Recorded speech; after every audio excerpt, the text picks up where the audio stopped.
Magandang araw po sa inyong lahat mga kababayan at welcome back dito po sa PNR at ito nga mga karib natin, heto na, inaabangan ng lahat, mga opisyal, nagtrahidor na sa palasyo at kongreso. BP Sara giniba sa buwatan, yan mga kababayan. Patungkol po riyan ang ating alamin at bibigyan ng komento ngayong araw na ito. Pero bago pong lahat, kung di ka pa nakapag-subscribe sa ating munting channel, please don't forget to subscribe. At palike na rin po ng video ito. Maraming salamat po. At eto na nga, simulan na po natin to. Samayaan bayan ko sa pagnanakaw ng tao.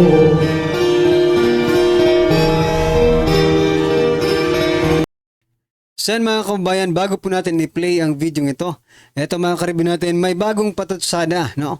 Itong si President Bongbong Marcos Jr. dito po sa kampo ni former President Duterte. Ito po ang kanyang sabi mga kababayan, hindi po natin kailangan yung maiinit at maaanghang na salita. Kailangan po natin sa napakakomplikadong panahon na ito, ay ang mga solusyon. Hindi po natin kailangan yung mga maiinit at maaanghang na salita na wala namang kinalaman para ikabubuti ng ating lipunan. Nako. Sa ikabubuti ng ating kabuhayan. Yan po ang sabi ni President Bongbong Marcos Jr. So mga kababayan, bigyan lang po natin ng konting reaction ito, no? Sabi niya po, hindi po natin kailangan ng yung maiinit at maaanghang na salita. Well, I think kailangan po natin yan ngayon, mga karibin natin, no? I bet to disagree. Dito po kay President Bongbong Marcos Jr. Kailangan po talaga ng mainit, no? Yung tulad ni yung tulad po ni former President Duterte. Bakit? Para hindi po naaabuso, no? Yung mga ordinaryong Pilipino. Kasi kapag hayaan mo lang yung mga alipores mo, no? Na gawin yung gusto nila, tapos hindi ka lang iimik, hindi ka magsasalita sa kanila, kahit hindi maanghang na salita, as long as you are, no? Hindi mo tinotolerate itong mga ginagawa nila. Okay na rin yun, no, mga kababayan. I think okay na po yung maanghang magsalita kaysa naman sa parang santo, no? Parang santo, parang walang kasalanan, no? Parang inosente, pero nasa loob naman pala ang kulo. Yan, di ba mga kababayan? So, ikaw, kung papipiliin ka, saan ka po? No? Dito ka sa maiinit at maanghang na magsalita?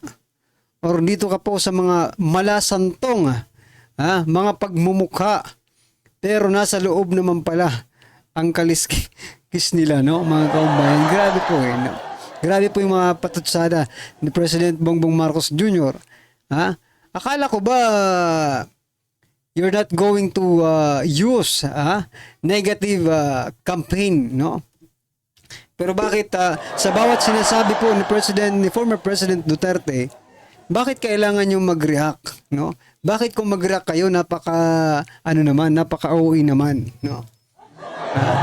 Hindi lang po kayo, Mr. President.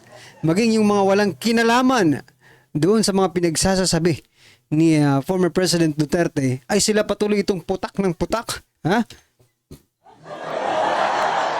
Anong meron? Anong meron at bakit apektado kayong lahat, no?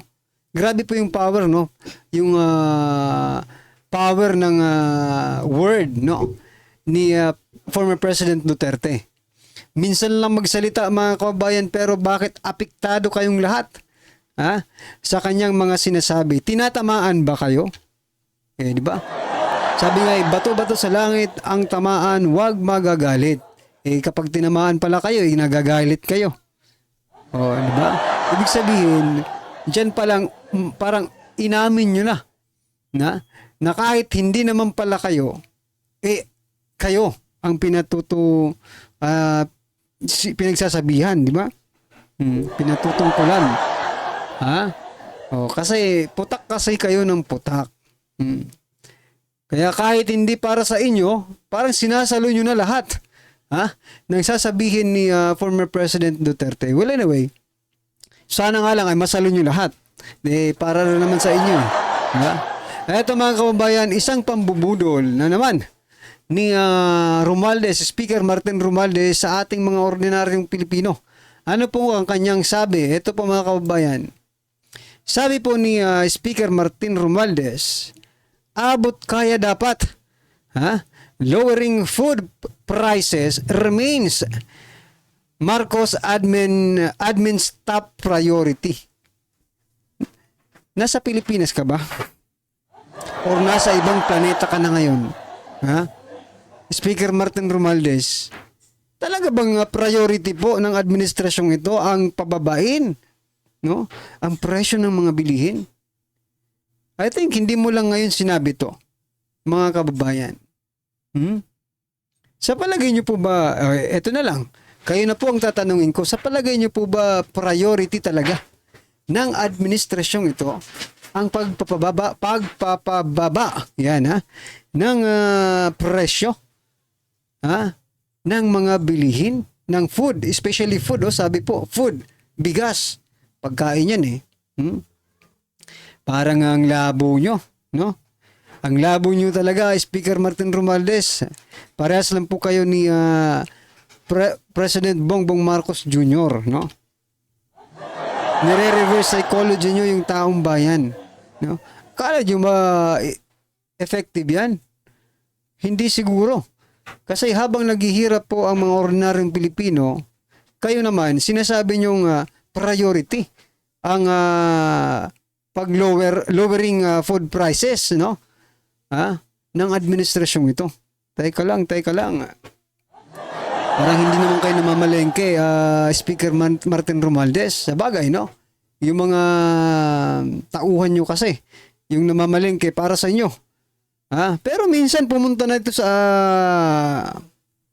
palengke si Speaker Martin Romualdez, di ba? Yung sa itlog.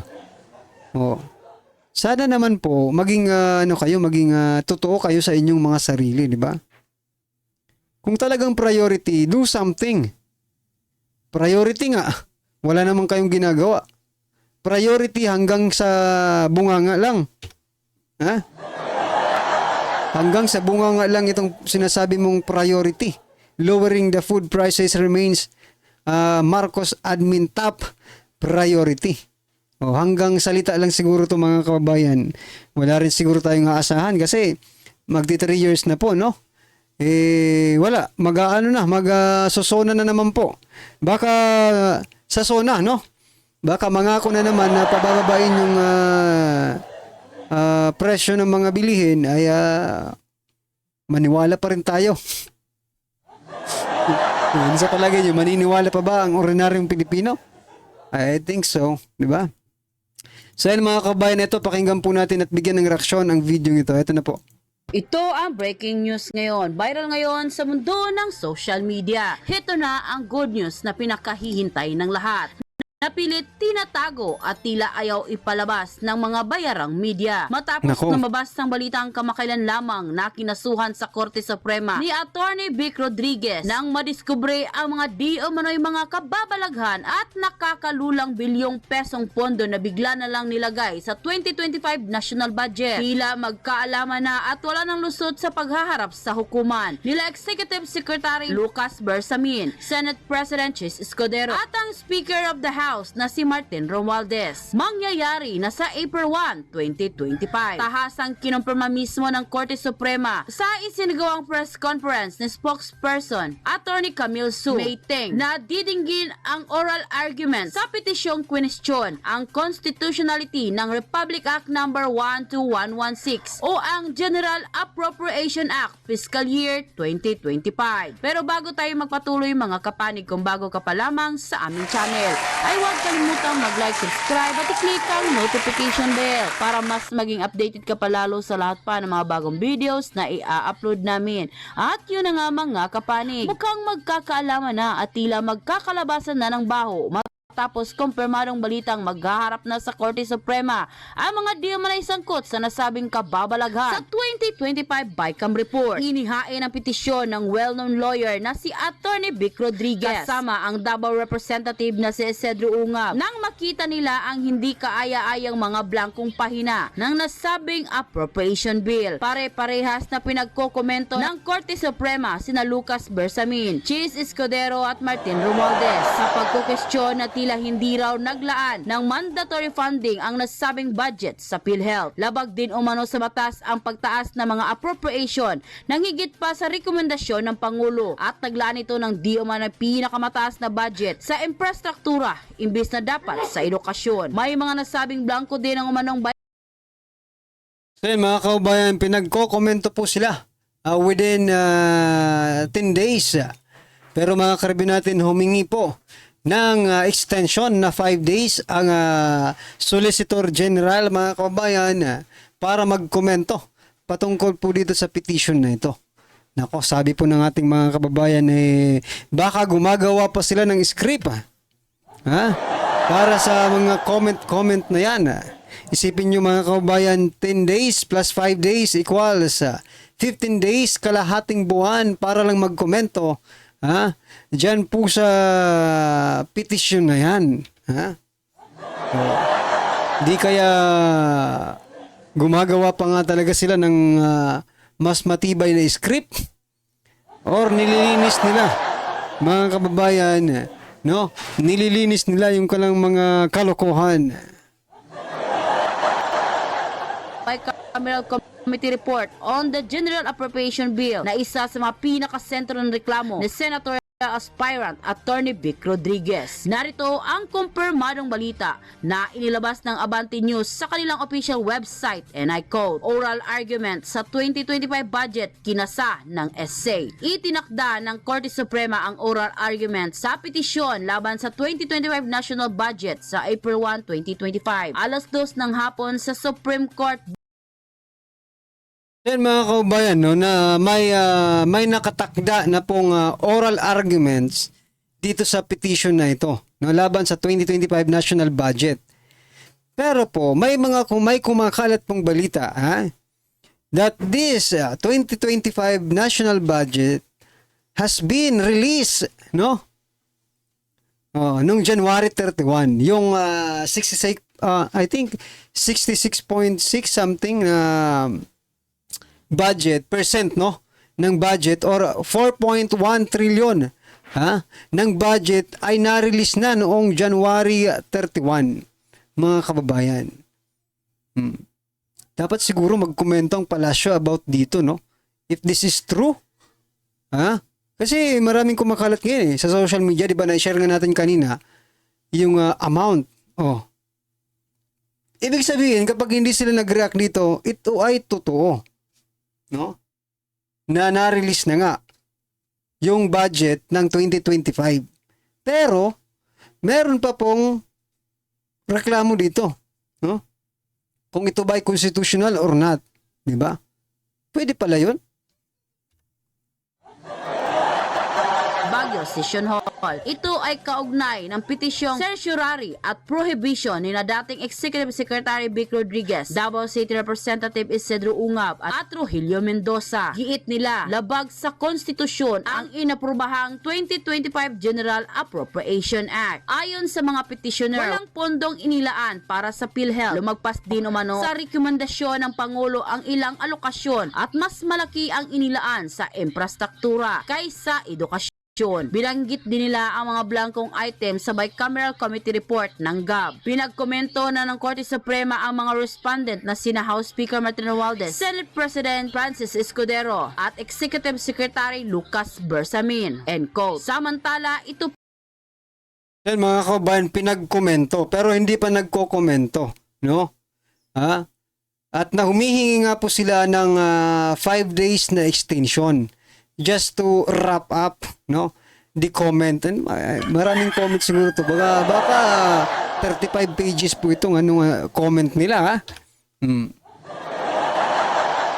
pa ang isa sa nakakagulat na balita. Bukod sa kinumpirma na ng Korte Suprema na diringgin ang kasong inihain ng senatorial aspirant veteran lawyer na si Vic Rodriguez. Tila gagawa na rin ng aksyon Supreme Court ang questionabling Maharlika Investment Fund kung saan tila naghain din ng reklamo ang Yari taong na. bayan patungkol sa umanay investment raw ng pamalaan na hanggang ngayon hindi raw alam kung napupunta ang pera sa taong bayan. Ayon pa sa kumpirmadong balita at kompletong pahayag na inilabas ng Supreme Court, and I quote, oral arguments sa petisyon laban sa 2025 budget at Maharlika Fund. Nagtakda ang Korte Suprema ng oral arguments sa mga kasong ito. Petisyon na kumukwestiyon constitutionality ng RA number 12116 o ang General Appropriation Act of Fiscal Year 2025 sa April 1, 2025 at petisyon na kumukwestiyon sa bisa ng RA number 11954 o ang Maharlika Investment Fund Act of 2023 sa April 22, 2025. End quote. Nang lumabas nga ang balitang ito ay umani agad ng samut-saring komento mula sa marami sa ating mga kababayan na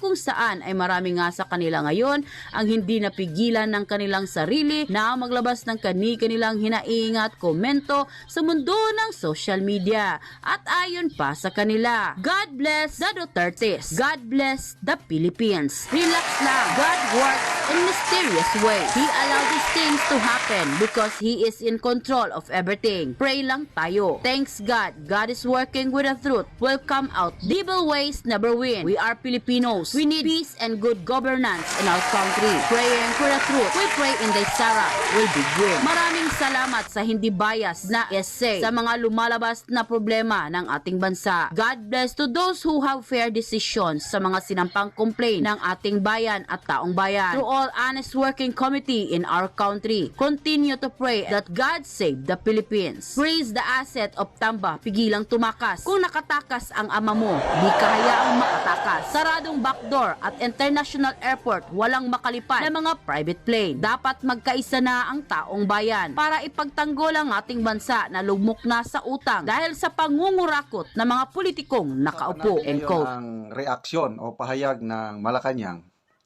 tungkol sa mga salitang binitawan ni Pangulong Duterte sa Cebu Indignation Rally kagabi.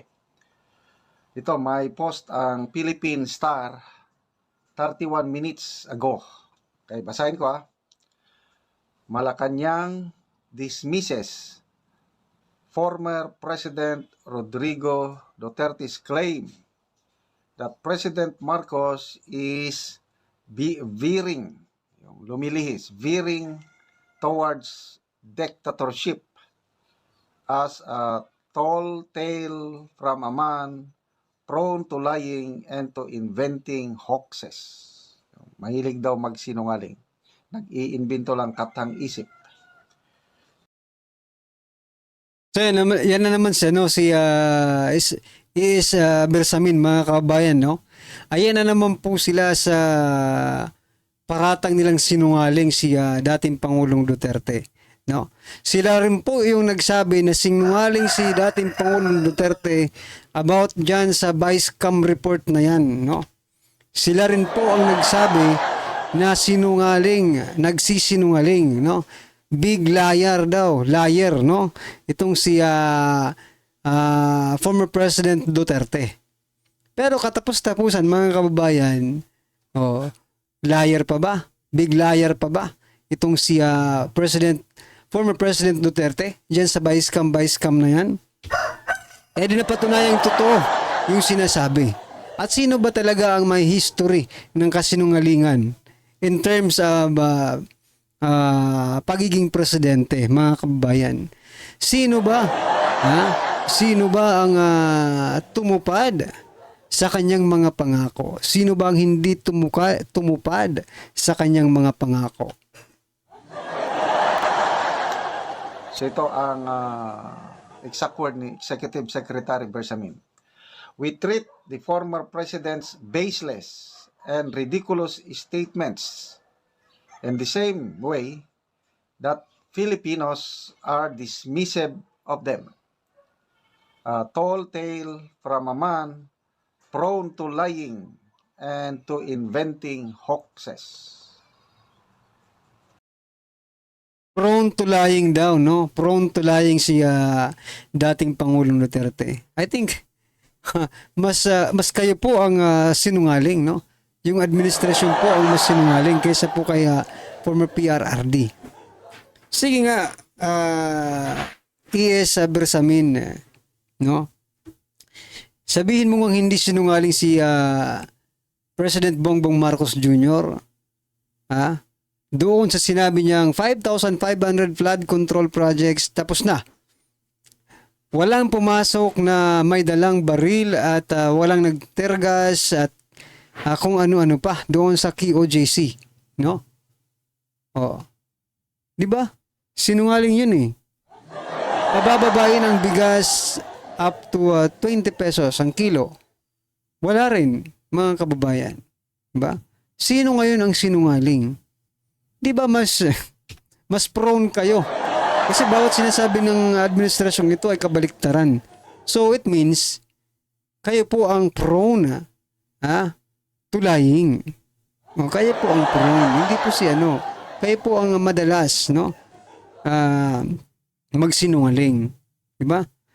Kasi halos kabaliktaran po ang nangyayari kapag nagsasalita po ang ating presidente. Like for example, mga kababayan, no? Ayaw niyang hindi siya pabor na impeach si Vice President Sara Duterte. Pero eto na ngayon, no? Eto na. Palusot na lang nila, kailangan sumunod sa batas. Sige. Diba? Diyan pa lang makikita mo na eh. Well, anyway, mga karibin natin, ano po ang inyong opinion, reaksyon, patungkol po sa video ito, i-comment lang po sa baba para at least alam po ng ating mga kababayan ang inyong opinion. Maraming salamat po.